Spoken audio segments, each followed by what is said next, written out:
That is under Section 498A. Section 498 was the only legal remedy that she could avail of any married woman. Okay, that is why a large section of other women like mothers, sisters, daughters like Pratima and all, who suffered violence at the hands of their brothers, their fathers, did not have any legal recourse. Okay, so what this Domestic Violence Act does is says that every woman, irrespective of any relationship she shares with the abuser, has a right, husband, father, your living partner, whatever. Yes, has a right to live a life free of violence.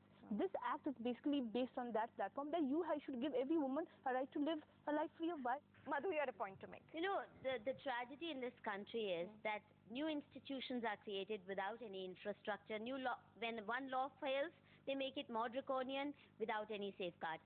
In the 1980s, family courts law was passed. Now, most states, lawyers resisted because they make a lot of money in prolonging disputes and allowing spouses to blackmail each other. Now, in Family Courts Act, the advantages were, number one, the litigants could come and argue themselves without the help of lawyers, so it would be inexpensive. Secondly, that they would check out whether reconciliation was a real possibility and sift bogus claims from genuine ones in a non-adversarial atmosphere. Now, why is it that that whole infrastructure was not created?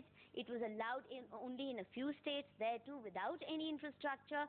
And now you have a Domestic Violence Act which demands a whole big machinery, protection officer, this, that and the other. Non-existent machinery.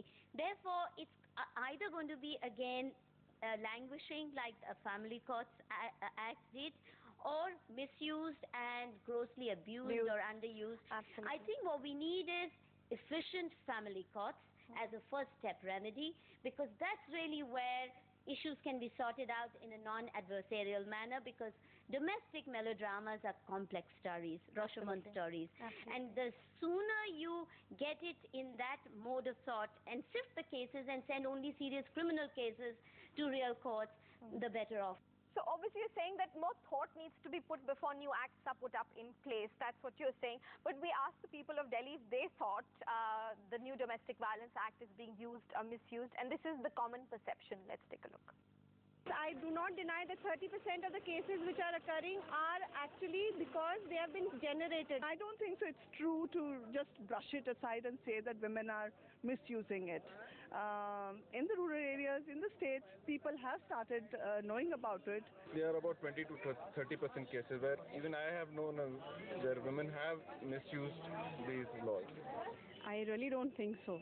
Honestly, no, because there are women who are being bashed up at home, you know. Domestic violence is definitely there. Women are using it, misusing it, so, and I also know many people who are misusing it, so I guess this act should be banned.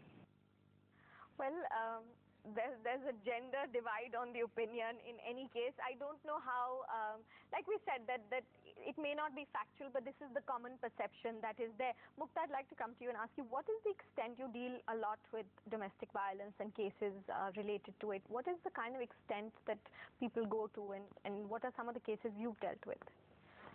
I'd like to put it back into perspective. We've heard Pratima's case, we've heard Dolly's case. We heard